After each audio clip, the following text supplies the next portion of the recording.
वणक्कम, नमस्कार, सत श्री अकाल, राम राम सा, खम्मागणी, वणक्कम, प्रणाम। मैं वणक्कम इसलिए बोल रही हूँ क्योंकि आज हमारे साथ जुड़े हुए हैं major Madan Kumar ji and he sitting in his farms which grow organic food, no tractor, no fertiliser, no chemicals at all and बहुत सारे फ्रूट्स ग्रो करते हैं मेजर मदन वहां से। और मैंने रिक्वेस्ट की स्पेशल कि इस बार जब अमरूद होंगे, क्योंकि मुझे आम से ज्यादा अमरूद पसंद है, जो लोग मुझे जानते हैं, तो मुझे अमरूद जरूर भेजें। A very warm welcome on the show sir. वणक्कम मैम, नमस्कार, जय हिंद। 100% जब इसका रीप आएगा 100% आपके पास भिजवाएंगे, क्योंकि नेचुरल जी, फार्मिंग बहुत सबसे मुश्किल चीज होता है, पर एक बार आपने सेट कर दिया नेचर के साथ, फिर वो अपना आप चलता रहता है। तो हम लोग बहुत कुछ सीख के भी कर रहे हैं। हैप्पी टू बहुत बी इन योर बढ़िया। Channel after a very long time. After a very long time in fact. Interesting बात ये है कि कल इंडियन वुमेन क्रिकेट टीम का मैच चल रहा था। तो इंडियन टीम को अफगानिस्तानी सपोर्ट कर रहे थे और साउथ अफ्रीका को पाकिस्तानी सपोर्ट कर रहे थे। तो जब ये India obviously has got the world cup, India team जीत चुकी है महिलाओं की, उनको बहुत बहुत बधाइयां, बहुत बहुत कॉन्ग्रेचुलेशंस। तो ऐसा लग रहा था कि जैसे पाकिस्तानियों की पिटाई अफगानिस्तान ने किया, और उनका मीडिया इस वक्त भर भर कर रो रहा है। मतलब ऐसे लग रहा है कि जैसे उनकी अपनी टीम हार कर आई है। तो मैं यही कह रही थी कि उन आंसुओं को एक बाल्टी में इकट्ठा कर लो, क्योंकि आने वाले समय में वो यूज कर बहुत जरूरत पड़ने वाली है। We have some important topics to discuss with respect to Pakistan and Afghanistan and also Trump.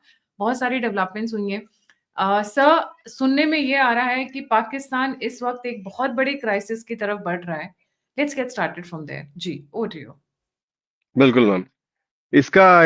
मैं एक रेफरेंस लेना चाहूंगा। एक ऑस्ट्रेलिया का इंस्टीट्यूट है, institute for economics and peace. उनका एक डिटेल सर्वे आया था, मतलब it's a very detail survey report, अभी 2025 का, जस्ट कल ही उन्होंने उसको पब्लिश किया। उस पे दुनिया का जितने भी वाटर कॉन्फ्लिक्ट्स और इकोलॉजिकल थ्रेट्स हैं उसको पूरा एनालाइज किया। उसमें सबसे इम्पोर्टेंट बात इंडस वाटर ट्रीटी का उन्होंने मेंशन किया हुआ, बहुत डिटेल आर्टिकल है। उसमें जो हमारी जो समझ थी उस टाइम पे, जब इंडस वाटर ट्रीटी को इंडिया ने अबेंस में डाला, उसको बिल्कुल बंद करके रखा था, तो लोगों का ये था कि ये तो ट्रीटी बंद किया, पर डैम तो है नहीं अपने पास, सारे रन बाय रिवर डैम है, इसमें पानी हम रोक नहीं सकते हैं। ज्यादा से ज्यादा आप 10% पानी आप रोक पाओगे, इससे पाकिस्तान को कुछ फर्क नहीं पड़ने वाले। आपको मतलब ये वाला टेम्पलेट आपने उस टाइम पे बहुत देखा होगा न्यूज पर। इस रिसर्च का आप डिटेल पे जाओगे, वो ये कहते हैं, अगर इंडिया ने सिर्फ डैम का डेटा मैनिपुलेट किया, अगर मैं पानी आज छोड़ रहा हूं नहीं छोड़ रहा हूं, ये डेटा अगर मैनिपुलेट किया, वो पाकिस्तान का किसान के ऊपर बहुत ज्यादा असर पड़ा सकता है। क्योंकि रीजन ये है, इनकी जो 80% इरिगेशन है, मतलब एग्रीकल्चर है इनका, वो खेत ये लोग करते हैं कैनाल इरिगेशन से, और सारे इनके क्रॉप्स होते हैं वाटर हेवी। ये कभी डाइवर्सिफाई नहीं किया। जब इनको अलग देश बना के दिया था, तब इनके जो नेचुरल रिसोर्सेस हैं वो इंडिया से सबसे ज्यादा था, पर over a period of time 75 years में इन्होंने सब कुछ तो बर्बाद कर दिया। अभी अभी डेटा मैनिपुलेशन पे उस आर्टिकल में एक एग्जांपल भी दिया। बागलीघाट डैम और एक दूसरे डैम में हमने रिजर्वायर का स्लज रिलीज किया, उसमें उसको फ्लश आउट किया। वो इनके ऊपर बहुत ज्यादा मतलब स्पेसिफिकली इंडस रिवर का जो 3 मेन ट्रिब्यूटरीज हैं, वहां पे जितने भी एग्रीकल्चर लैंड्स हैं, वो स्लज पूरा जाके चोक हो गया उधर। उसकी वजह से उनको काफी असर पड़ा। दूसरी बात वो ये कह रहे हैं कि अगर इंडिया टारगेटेड वाटर को रोके, मतलब 10% पानी अभी हम रोक सकते हैं बिना, अभी जो एग्जिस्टिंग डैम से, और एक दो प्रोजेक्ट का डैम का भी आने वाले हैं। आज का सिचुएशन में भी अगर टारगेटेड, जब फसल कटेगी, जब ये लोग जाके हार्वेस्ट करेंगे, दोनों टाइम पे अगर इंडिया ने पानी ज्यादा दे दिया या पानी रोक के दिया या इंटरमीडिएट इसको मिक्स एंड मैच किया, this will have a direct impact on Pakistan food security. क्योंकि एक टाइम पे वो नेट एक्सपोर्टर थे गेहूं का, चावल का, आजकल मतलब इंपोर्टर बन चुके हैं, ऑलरेडी बन चुके हैं। वो इनके ऊपर बहुत ज्यादा असर पड़ेगा। उन्होंने बोला कि इंडिया जो अभी कर रहा है, it will have ecological damage on Pakistan, जो उनके साइंटिस्ट कोई भी नहीं है जो एक्सेस भी कर सकते हैं कि हमारा कितना बड़ा इकोलॉजिकल डैमेज हो सकता है। दूसरी बात, वो डेमोग्राफी के ऊपर बहुत असर पड़ेगा, क्योंकि जितने किसान वहां पे है, अगर पानी रोक रहे हैं और उसकी वजह से उनकी लॉस हो रही है एग्रीकल्चर में, नेचुरली वो खेती करना छोड़ के वो शहर के साइड पे जाएंगे। और पाकिस्तान में इतना शहर तो है नहीं कि वो इकोनॉमिकल एक्टिविटी इतना बस हो रहा है कि जाके सबको नौकरी मिल जाएगा। तो बहुत ज्यादा डेमोक्रेटिक चेंज भी होगा। तीसरा है, ये कहते हैं, टेक्निकल टर्म एक यूज किया, वाटर शॉक। इस वाटर शॉक को एक साल में अगर इंडिया चाहता है तो हम लोग 10 से 12 बार हम कर सकते हैं। उसमें अगर 5 बार भी हमने किया, पाकिस्तान एक फूड इनसिक्योरिटी पे चला जाएगा, क्योंकि उनका जो पॉपुलेशन ग्रोथ है, जो वर्ल्ड का एवरेज है अराउंड 2 to 2.3 TFR, उनका है अराउंड 3.4। सो इतने सारे लोगों का खाना कहाँ से लाएंगे? ऑलरेडी उनका माल न्यूट्रिशन बहुत है। आप पाकिस्तान का ज्योग्राफी देखोगे तो पंजाब छोड़ के बाकी जगह तो हर जगह माल न्यूट्रिशन बहुत पड़े हुए हैं। सो ये सबसे बड़ा वेपन है इंडिया के पास। आज तक हमने ली नहीं, पता नहीं क्यों है, पर इस बार हमने तो साफ साफ क्लियर कर दिया, खून और पानी एक साथ नहीं बहते है, तो ये बहुत बड़ा असर पड़ने वाला है। अभी भी इनकी मीडिया में जब से रिसर्च पब्लिश हुई है, वो इंडिया को लेके खुश है, क्योंकि ब्रह्मपुत्रा में चाइना ने तिब्बत में एक डैम बना रहा है, उसकी वजह से पानी रुक जाएगा। पर इनका जो आजकल दोस्त बने हुए हैं बांग्लादेश, इनका वो तो हमसे भी नीचे है, मतलब रियर एंड पे ऑफ द रिवर है। तो डाउन स्ट्रीम में जो देश है, हम तो मिड स्ट्रीम में हैं। तो इनको वो समझ में, इंडिया का बर्बाद मतलब अपने देश का बर्बाद ही ये चाहते हैं, पे खुद कितने बर्बाद हो रहे हैं उससे कोई फर्क नहीं पड़ रहा है। वो इस रिसर्च को थोड़ा अगर सीरियसली लें, अभी भी वक्त है। अपना ये जो क्रॉस बॉर्डर टेररिज्म बंद करके अगर जीना चाहेंगे तो सही, नहीं तो इंडस वाटर ट्रीटी का ये तो सिर्फ ट्रेलर देखा हमने आप सिंदूर के टाइम पे, ये बहुत बड़ा बवाल मचने वाला है अभी पाकिस्तान में।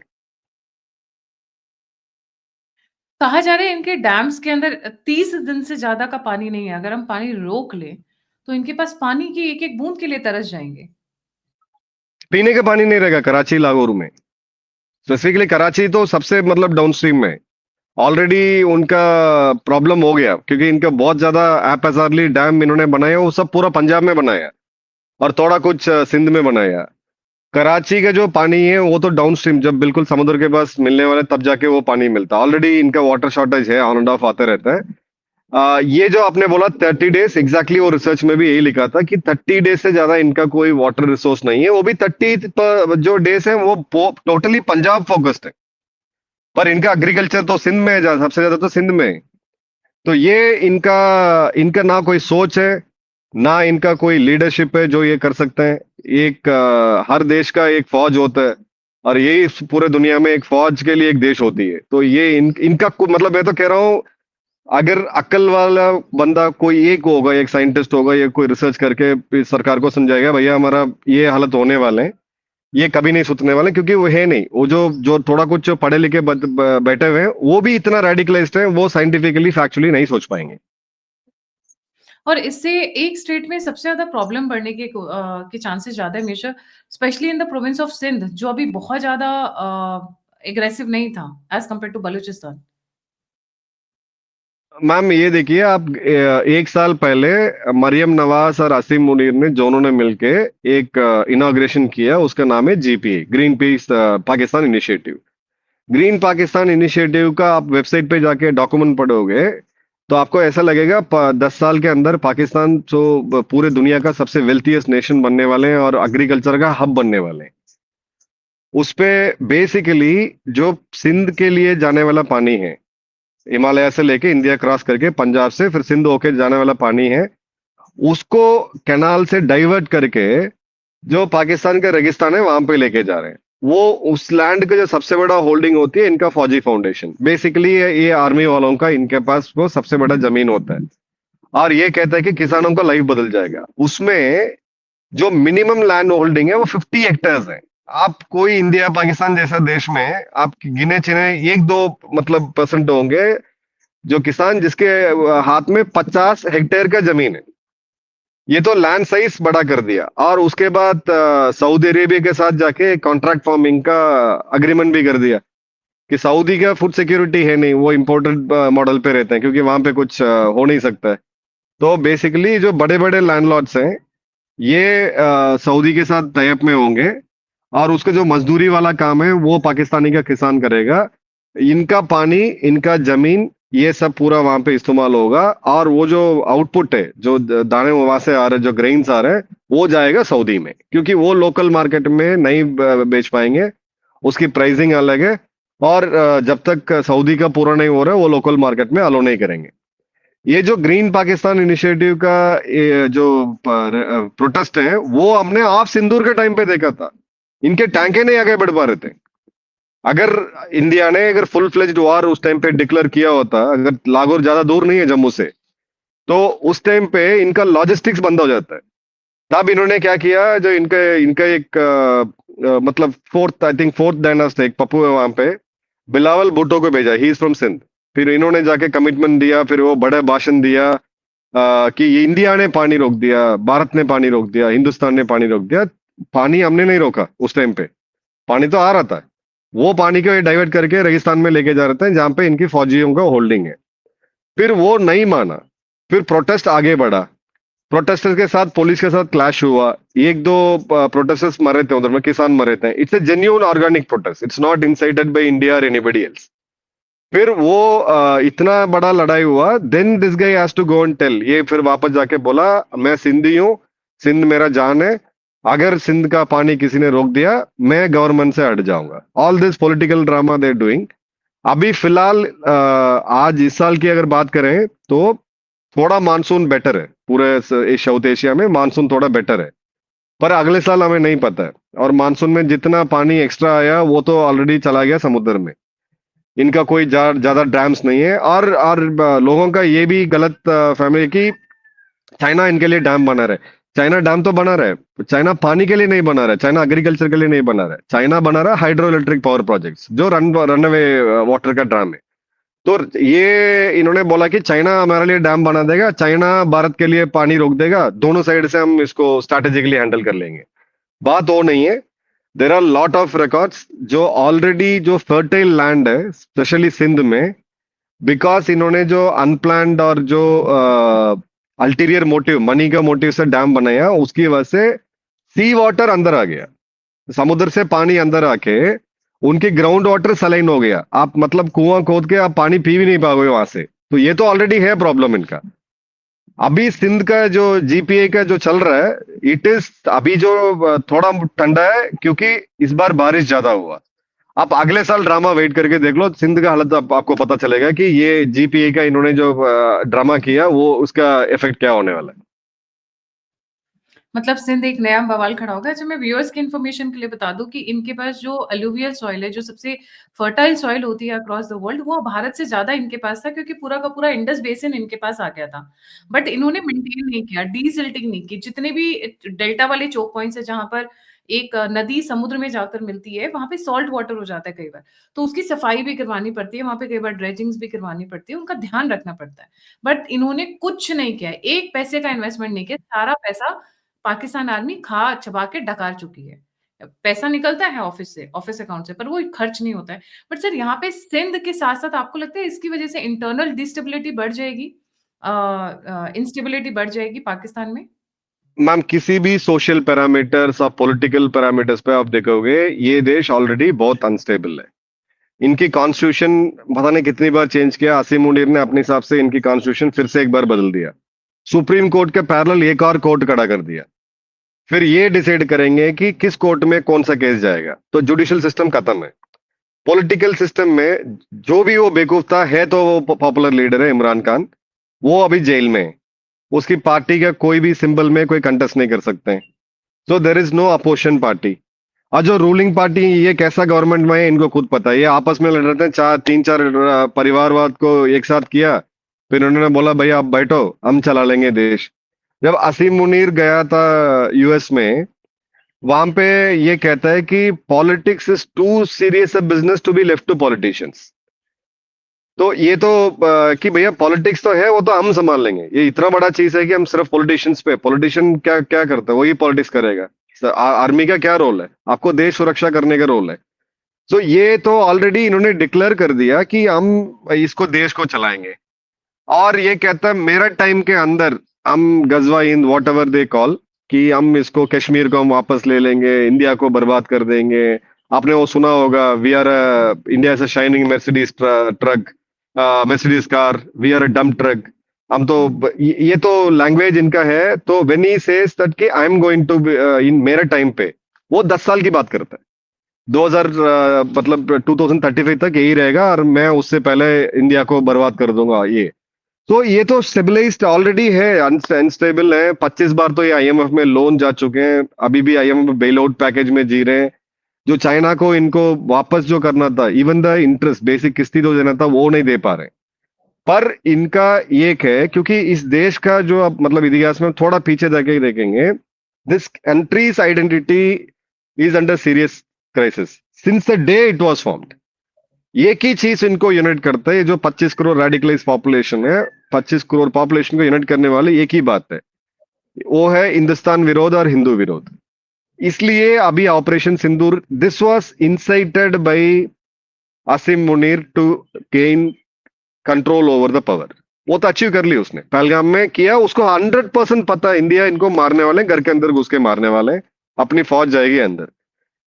ये जितना अनस्टेबल हो रहे हैं अभी, जिससे जैसे चली जा रहा है अभी, it is a serious threat to us, क्योंकि कहीं ना कहीं ये वापस पहलगाम जैसा कुछ ये कोशिश करेंगे। और इस बार मुझे लग रहा है, क्योंकि बार बार वो बातों में बोलने लग गया कि हम इंडिया का इंफ्रास्ट्रक्चर को ये करेंगे, इंडिया को इकोनॉमी का हर्ट करेंगे। He had direct references for oil refineries in Gujarat.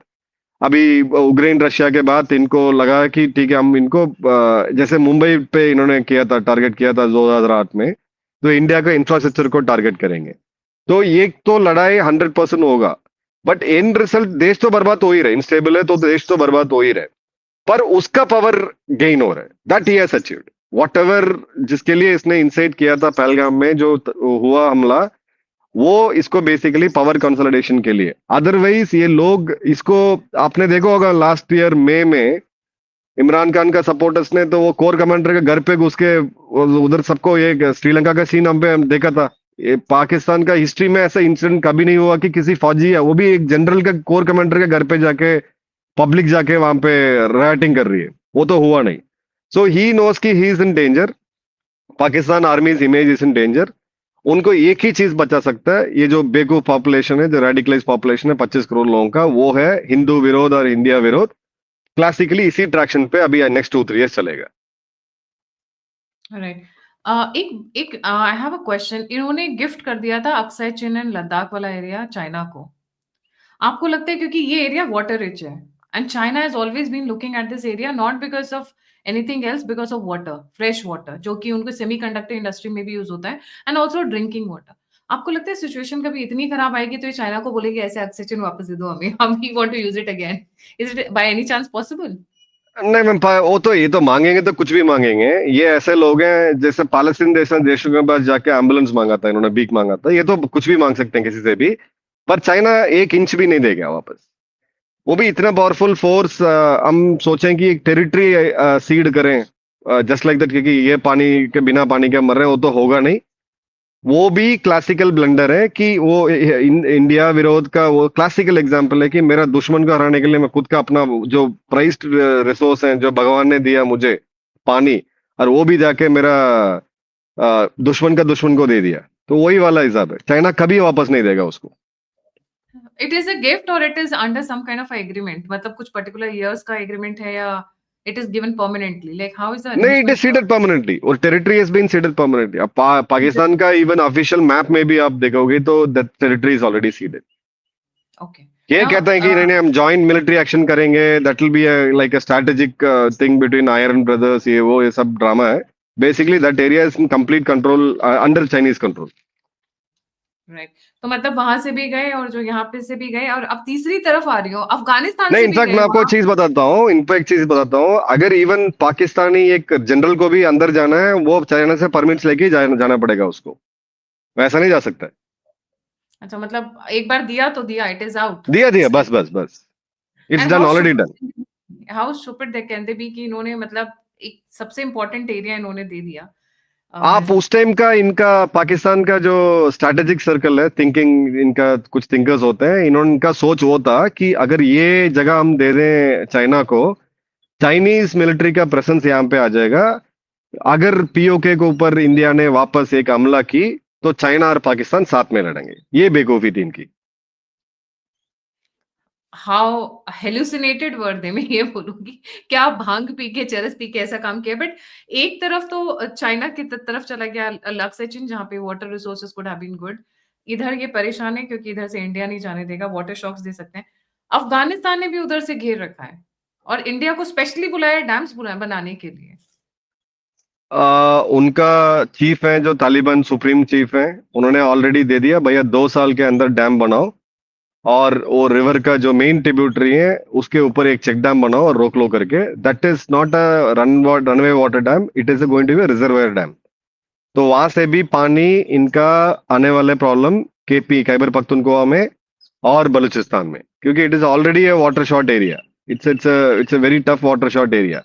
तो इनको ऑलरेडी इशारा मिल चुका है।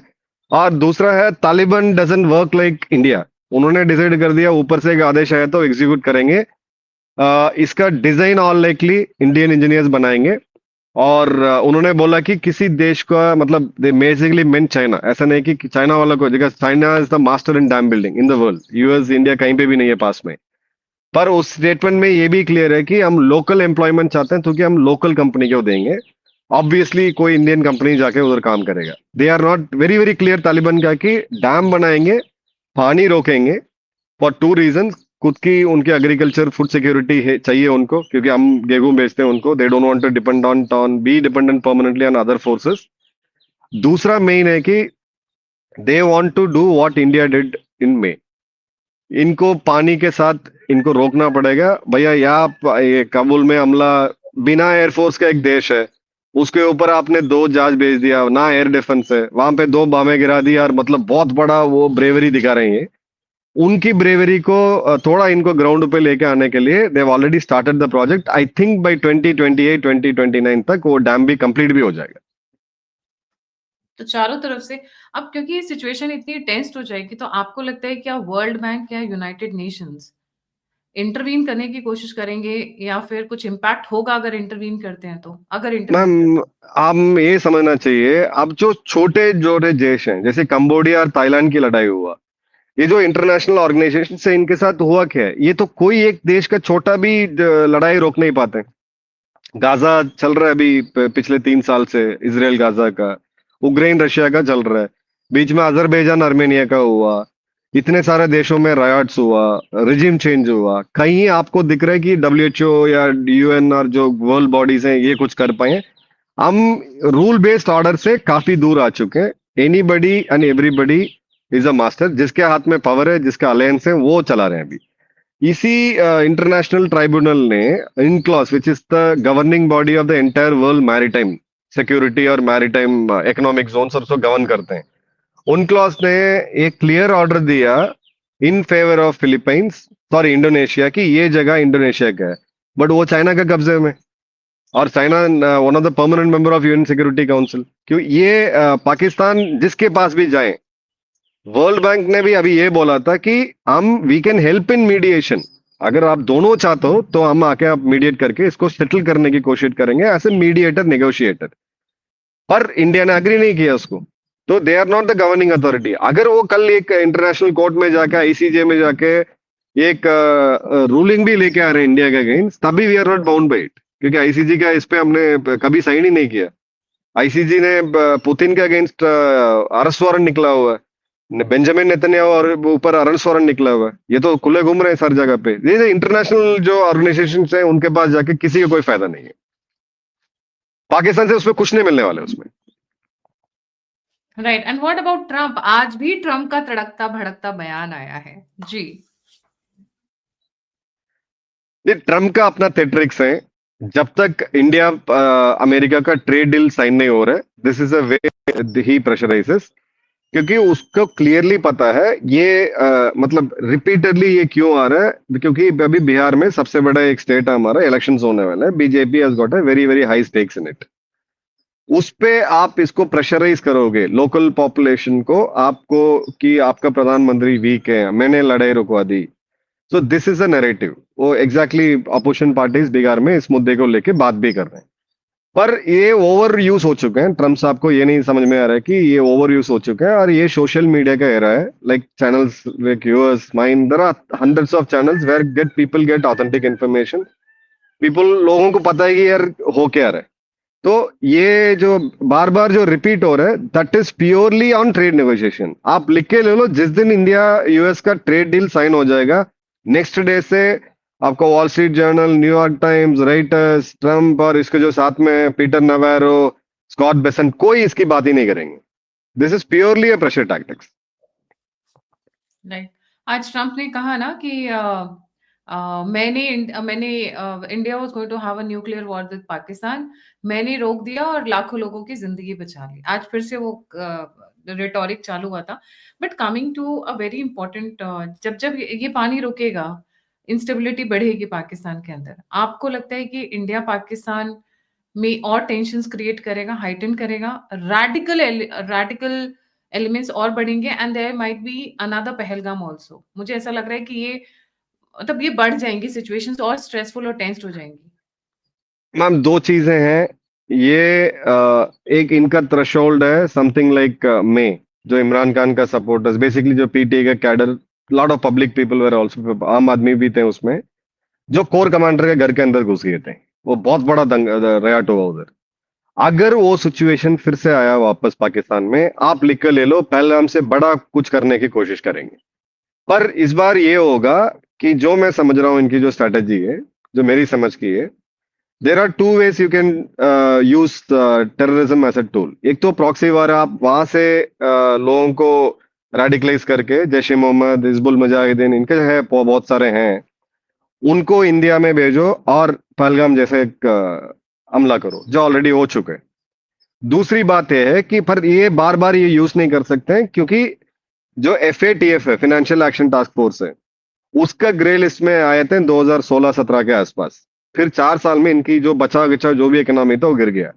They are very very careful कि FATF का ग्रे लिस्ट में नहीं जाए वापस, क्योंकि उसमें अगर ग्रे लिस्ट में आ गया ना, IMF इनको बचा सकता है, ना कोई इंटरनेशनल या कोई कंट्रीज इनको बचा सकता है। तो वो रेड लाइन है। उसके लिए इनकी जो स्ट्रेटेजी ये होगा, इधर रेडिकलाइज करो इंडिया में जो लोग हैं, जो इनकी जो सोच और सिद्धांत का जो लोग हैं, उनको रेडिकलाइज करके इंटरनली कुछ कर लो। कल कुछ हमला कर दिया, बोला भैया आप तो आपका इंटरनल है। जैसे बैंगलोर में आपने देखा होगा, रामेश्वरम कैफे में एक लो लेवल का एक दंगा हुआ था। तो that is purely done by somebody here in India. तो उसकी हम ब्लेम पाकिस्तान पे नहीं डाल सकते टेक्निकली, क्योंकि भैया आपका देश है, आपके लोग हैं, हम वो कर रहे हैं। क्योंकि दे ऑलवेज कि भैया कश्मीर का इशू है, आप कश्मीरी करते हैं, हम तो नहीं करते हैं। तो इन दोनों में से एक तो 100% they will take it up. अभी फिलहाल ये लोग थोड़ा स्टेरॉइड्स में, थोड़ा नक्शे में है, कि इनको अभी लग रहा है कि हमारे पास 3 ट्रिलियन का मतलब नेचुरल रिसोर्सेस हैं, वो अमेरिकन आएंगे उसको निकालेंगे, एकदम में ये अरबी से ज्यादा शेख बन के घूमेंगे। ये फिलहाल जो 2-3 लोगों से मैंने बात किया था, इनका है कि भैया 3 ट्रिलियन है। 3 ट्रिलियन मतलब इंडिया का GDP इज ओनली 4 ट्रिलियन। हम इंडिया का बराबर हो जाएंगे, उसके बाद इंडिया को कर देंगे अपना, कर देंगे मतलब अखंड पाकिस्तान, मतलब ऑलमोस्ट कन्याकुमारी तक हमारा हो जाएगा, और हम सबसे बड़ा देश बन जाएंगे। ये नशा थोड़े दिन में उतर जाएगा। जिस दिन ट्रम्प को साफ पता होगा कि इस देश का मिट्टी में ना कोई मिनरल्स है ना कुछ है, तो ये थैंक यू करेंगे। और जिस दिन ईरान गिर गया, पाकिस्तान इज इररिलेवेंट जियोपॉलिटिकली। जिस दिन ईरान गिर गया, पाकिस्तान इज जो गवर्नमेंट, अभी जो गवर्नमेंट है खमेनी का, इनका गवर्नमेंट गिर गया, पाकिस्तान इज इररिलेवेंट। वहां तक अमेरिका इनको साथ देगी, जब तक ये थोड़ा नशे में घूमेंगे। बट एवेंचुअली आप geopolitically as a neutral person, I am not as person against Pakistan नहीं बोल रहा हूँ, ऐसा न्यूट्रल एनालिस्ट भी बोलूं, तो ये जल्दी से जल्दी कोलैप्स होने वाले हैं। आपने कहा ईरान के बारे में मेंशन किया, बट आपको नहीं लगता कि ये भारत और चाइना के अगेंस्ट में भी ये पाकिस्तान को जिंदा रखेंगे? नहीं मैम, पाकिस्तान को इंडिया का अगेंस्ट जिंदा रख के फायदा नहीं है, क्योंकि चाइना भी यही फील कर रहा है। चाइना का एक रिसर्चर है, मैं जब उनसे बात कर रहा था, वो भी ये कह रहे हैं, तुम लोगों को इतना पैसा दिया, इतना इन्वेस्टमेंट किया, इतना वेपन्स दिया, तुम लोग हार गए। और इनके हारने से अभी चाइना का वेपन मार्केट तो लग गया इनका। लिटरली इनकी जो अभी वेपन्स है, they are not able to sell it, क्योंकि that's the only place where Chinese weapon was tested in a war. India ने तो इनको तो खत्म कर दिया अभी। सो ये अमेरिका का भी ये है, इनका भी ये है, just because the ISI was formed by CIA. और दूसरा, एक चीज इनसे हम सीखने वाले हैं। अभी आपको क्या लग रहा है कि आसिम मुनीर ट्रम्प के नजदीक कैसा गया? How did he got the access to reach Trump, और एकदम में वो बोलने लग गया मेरा फेवरेट फील्ड मार्शल है? क्योंकि इनके जो जनरल्स हैं, पाकिस्तानी जो जनरल्स हैं, इनकी दोस्ती होती है यूएस के साथ, जनरल्स के साथ। जो जनरल कुरविल्ला है, जो सेंटकॉम का कमांडर था, उसका रिटायरमेंट पे इसको बुलाया, आसिम मुनीर को बुलाया। And he was given some Pakistani award and all, some military का हाईएस्ट ऑनर्स है, वो उसको दिया। ये पर्सनल रैपो पे खेलते हैं, अपने देश में वो है नहीं। एक चीज इनसे जरूर सीखनी है। पर इससे ज्यादा इनकी जो यूटिलिटी है, India is no way above. वो मतलब अल्टीमेटली एक न्यूक्लियर न्यूक्लियर उससे ज्यादा कुछ ये लोग कोई काम के नहीं है, अमेरिका को भी पता है। और जो चाइना, उसके बाद अमेरिका के बाद इनको पैसा दिया, वेपन्स दिया कि इंडिया के अगेंस्ट इनको ये करेंगे, उनको भी पता है कि ये कुछ काम के लिए नहीं है। This is basically for Iran and middle east. जिस दिन ईरान का रेजिम चेंज हो गया, which is not good for India, पर अगर कुछ और है, that will be basis Pakistan.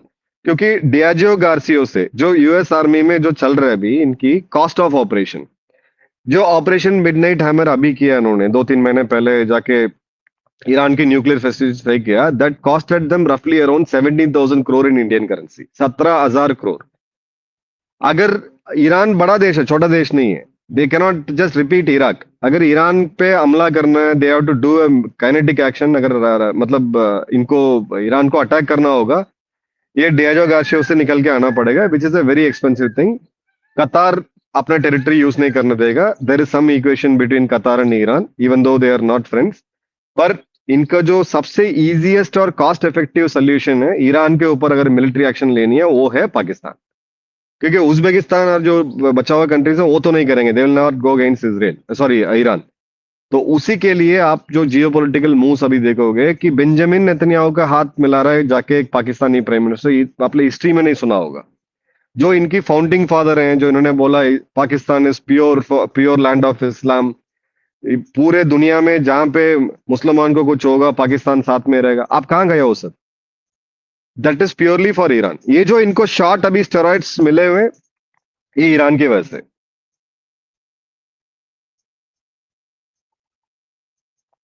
That's very interesting. But मुझे ऐसा लगता है चाइना के अगेंस्ट में भी ये लोग यूज कर सकते हैं, मतलब पाकिस्तान को। ऑब्वियसली भारत के लिए तो पैरेलली वो आता ही आता है, because CIA and ISI have been hand in gloves for a long long time sir, आज की बात नहीं है। बिल्कुल मैम। अगर इनको चाइना के लिए कुछ करना है, मतलब if they want to use South Asian nation against China, वो they better bet would be Afghanistan. क्योंकि अफगानिस्तान की भी पैसे की बहुत जरूरत है, उनको इंफ्रास्ट्रक्चर की बहुत ज्यादा जरूरत है। और अफगानिस्तान और चाइनीज बॉर्डर बहुत छोटा है, पर अफगानिस्तान के पास एक सबसे बड़ा कार्ड है जो वो चाइनीज के अगेंस्ट फिलहाल यूज नहीं किया, वो है एटिम, ईस्ट तुर्कमेनिस्तान इस्लामिक मूवमेंट। वो ईटीआईएम या ईटीआईएम, ईटीआईएम बहुत एक्टिव है। ये मतलब अगर ईटीएम के ऊपर आप रिसर्च करोगे, ज्यादा मटेरियल नहीं मिलेगा, पर जितना मैं जानता हूँ 4,000-5,000 लोग हैं। पर जिस दिन अफगानिस्तान चाहता है कि चाइना को मुझे कुछ करना है, अगर इसको पॉलिटिकल टूल अगर यूज करना है, तो वो टीटीपी से खतरनाक एक मिलिटेंट ऑर्गेनाइजेशन बन सकता है। इसलिए वो चाइना और अफगानिस्तान का थोड़ा रिलेशन संभाल के जा रहे हैं। और चाइना में ये पंगा है, उनकी पूरे हिस्ट्री में ये रेडिकलाइज्ड टेररिज्म कभी जिंदगी में हैंडल नहीं किया। इनकी जो पॉलिसिंग और सब होता है, अच्छा गैजेट्स पहनते हैं, वो सब सही है, पर इनका जीरो एक्सपीरियंस है। स्पेशली ये रिलीजन बेस्ड टेररिज्म में इनका जीरो एक्सपीरियंस है। और इनका जो सबसे स्ट्रैटेजिक लोकेशन है, जो चाइना का सारे डर्टी बॉम्ब से लेके न्यूक्लियर वेपन से लेके हर चीज, जो ह्यूमन केमिकल बायोलॉजिकल सारे चीज छुप के जो रिसर्च होता है, वो है शिंगजियांग। और शिंगजियांग बॉर्डर का एक्सेस इज थ्रू अफगानिस्तान। तो अगर आप मेरे से पूछोगे अफगानिस्तान वर्सेस पाकिस्तान, मैं अफगानिस्तान को चूज करूंगा अगर मुझे चाइना को घेरना तो। But isn't Afghanistan against the Americans? बहुत उनको उनके साथ नफरत है, they have a history, they have bitterness. Bagram base को लेकर आपने सुना ही होगा कि तालिबान के लीडर्स ने क्या बिल्कुल क्या मैम, बिल्कुल। बागराम बेस वो ये कहते हैं कि यूनिफॉर्म पहन के आओ मत इधर, उसका मतलब वर्डिंग यही था। भारत सिविलियंस हाँ, को ये भेजो। लड़ाई के इस पे मत आओ, मैं बम गिरा देंगे, हमने देख लिया 20-25 साल तुमने क्या किया, उस पे उस टर्म्स पे मत आओ, मेरे से आके बात करो डिप्लोमेटिकली, एज अ इक्वल। मैं भी बैठूंगा एज अ कंट्री, आप भी बैठो एज अ कंट्री, फिर बात करेंगे, फिर आगे क्या करना सोचेंगे। पर ये नहीं है। दूसरी बात, पाकिस्तान मतलब अफगानिस्तान का भी, तालिबान का भी ये पंगा है। Taliban 1.0 was more religious movement, Taliban 2.0 was more a nationalistic movement. वो पहले बहुत रिलीजियस था। ये अभी जो 2.0 आप देख रहे हो, ये है बहुत नेशनल ओरिएंटेड है, नेशनलिज्म ओरिएंटेड है। तो ये टेरिटरी फिर से वापस दई नहीं दे सकते हैं, पर कुछ टर्म्स में आएंगे, कुछ टर्म्स में आएंगे, लॉजिस्टिक्स अग्रीमेंट दे सकते हैं। आज उसको जस्टिफाई कर सकते हैं तालिबान, क्योंकि तालिबान ने वो दे दिया तो तालिबान गिर जाएंगे, मतलब ऐसे military base, but logistics base दे सकते हैं, क्योंकि अमेरिका से बहुत ज्यादा एड अफगानिस्तान में आ रहा है, तो उनकी जाएगी जाएगी वापस वो सब। और जितने सीए का नेटवर्क है पाकिस्तान और अफगानिस्तान में सबसे ज्यादा है। पाकिस्तान के साथ पंगा है, वही अमेरिका विल नॉट, मतलब ज्यादा पाकिस्तान को ट्रस्ट नहीं करेगा, क्योंकि वॉर ऑन टेररिज्म 20 साल में तो देख लिया इन्होंने। ये फिलाना जगह पे फिलाना तालिबान अलकायदा लीडर हैं, ये इंफॉर्मेशन दे देते हैं, फिर ये लोग ड्रोन भेज देते हैं, फिर पीछे जा जाके उनको भी बोल देते हैं कि भैया यहाँ से भाग जाओ। ये कैट एंड माउस, ये पैसा लेके किसी से कुछ भी कर सकता है, उनको पता है। सेकंड, अमेरिका, पाकिस्तान, चाइना, ये तीनों को आप रिलेशन देखोगे, 80% इन्फ्लुएंस है जो पाकिस्तान के ऊपर, वो चाइनीज है, यूएस का नहीं है। 20% they trying to equalise it. ये कहता है कि मल्टी अलाइंड होना चाहिए इंडिया में, वो नहीं है। एंड ऑफ द डे, जिस दिन चाइना को लग रहा है कि पाकिस्तान मेरे खिलाफ जा रहा है, उस दिन इनको फ्यूज उड़ा सकते हैं। All they need to do, जो जो इक्विपमेंट्स इन्होंने दिया था पाकिस्तान को HQ9 से लेके, 82% जो इनकी जो मिलिट्री यूज कर रही है वो चाइनीज, उसकी स्विच बंद कर सकते हैं, चाइना में बैठ के बंद कर सकते हैं। और इंडिया को बोल सकता है भैया आप कर लो, पीओके छोड़ दो, मेरी जगह छोड़ दो, आप चाहिए जो चाहिए आप ले लो। तो ये चाइना के अगेंस्ट, चाइना छोटी देश नहीं है, it's a huge economy, very powerful country. ये जो सोवियत के साथ जो किया यूएस, वो चाइना के साथ नहीं कर सकते। सोवियत का अलग अपना इकोनॉमिक सेटअप था, कंडीशंस अलग थी, तो दोनों के साथ दोनों में। बट हाँ, ये एक चीज डेफिनेटली है कि whenever the China will break, that will break in because of their own reasons, the inside reasons which are going internal on, internal internal internal reasons, not because of the outside influence. In fact इसीलिए शायद China ने कभी वहां पे WhatsApp, Facebook और ये सारी चीजें they never allowed it to happen because they saw how USSR broke because of the outside influence. Ma'am, इनका जो ग्लोबलाइजेशन अलो किया था चाइना फाइनली 70s में, उनको पता है ये कभी भी यूज कर सकता है हमारे साथ। तो जो भी फैक्ट्री से उन्होंने फैक्ट्री चलाया, बेसिकली चाइना में फैक्ट्री फैक्ट्री ग्लोबल फैक्ट्री बन गया था। जो जो पैसा आया है सरकार का, उसमें एक कंसिडरेबल अमाउंट उन्होंने R&D में डाला। तो 70s में करीब 60 जो उस टाइम के टेक्नोलॉजीज हैं, उसमें 60 में से 50 यूएस लीड कर रहा था। आज जस्ट आफ्टर लाइक 50 ईयर, ज्यादा दूर भी नहीं है, 55 साल में, today China is leading 38 of 56 critical technologies. US को टेक्नोलॉजी लीडरशिप चला गया। अब इन्होंने देखा भैया ठीक है, आईफोन हम बना के देंगे, फिर आईफोन को बनाना स्टार्ट किया, इनको पता है आईफोन में क्या जाता है, फिर उन्होंने अपना फोन बनाना स्टार्ट किया। ये तो हो गया हार्डवेयर। जो आप सोशल मीडिया कह रहे हो, इन्होंने पहले खुद से जो भी वेस्टर्न सिस्टम्स हैं, कम्युनिकेशन ऐप, सोशल मीडिया, वो सब लेके आए हैं, पर खुद का बनाया और वो ताला लगा दिया, उसकी एक्सेस किसी का भी नहीं है। अमेरिका कुछ भी करे, स्टारलिंक को अलाउ नहीं करेंगे चाइना, वो फ्री में भी देंगे तभी स्टारलिंक अलाउ नहीं करेंगे। बाइडू उन्होंने खुद अपना बना दिया। So they have done it, it's a long strategy. 50 साल वो सोच के बनाया कि मैं इस टाइम पे 2025-30 में मैं यहाँ पे होऊंगा, तब मेरे अगेंस्ट ये सारे टूल्स यूज होंगे, उसके लिए मैं खुद बनाऊंगा और आयरन वॉल कर दूंगा। जो अमेरिका का जो बेस्ट रिसर्चर्स बैठे हुए हैं हार्वर्ड इनके में, इनके पास भी चाइना के अंदर क्या हो रहा है बहुत लिमिटेड ऑपरेशन है, इंफॉर्मेशन बहुत लिमिटेड है। कोविड के टाइम पे आपको याद होगा, चलते चलते चाइनीज जो पब्लिक है वो गिर रहे हैं, फिर उन्होंने बोला कोविड है, हाथ मिलाओगे तो आपका कोविड आ जाएगा। फिर ये 6 महीने के बाद हमें पता चला ये रेस्पिरेटरी इंफेक्शन है ना, ये फ्लू है। तो बट ये नैरेटिव किसने दिया वर्ल्ड को? चाइना ने दिया। इट इज टू डिफिकल्ट, पर बट इनका इंटरनल प्रॉब्लम्स इतना ज्यादा है, ये खुद अपने वेट से गिरेंगे। Right, collapsing under their own wait कहा जाता है। बिल्कुल। Thank you so much for joining, it was a wonderful session. जाने से पहले व्यूअर्स से रिक्वेस्ट है, मेजर मदन कुमार जी का अपना यूट्यूब चैनल है, प्लीज उसे भी लाइक, सब्सक्राइब और शेयर जरूर करें। I will share the link in the description box and in the comment section. Please like and subscribe, share. जी, so were you about to add something sir? मैंने बस नमस्ते बोलना था आपका व्यूअर्स को। नमस्ते एवरीवन, जय हिंद। थैंक यू, जय हिंद, जय श्री राम, हर हर महादेव।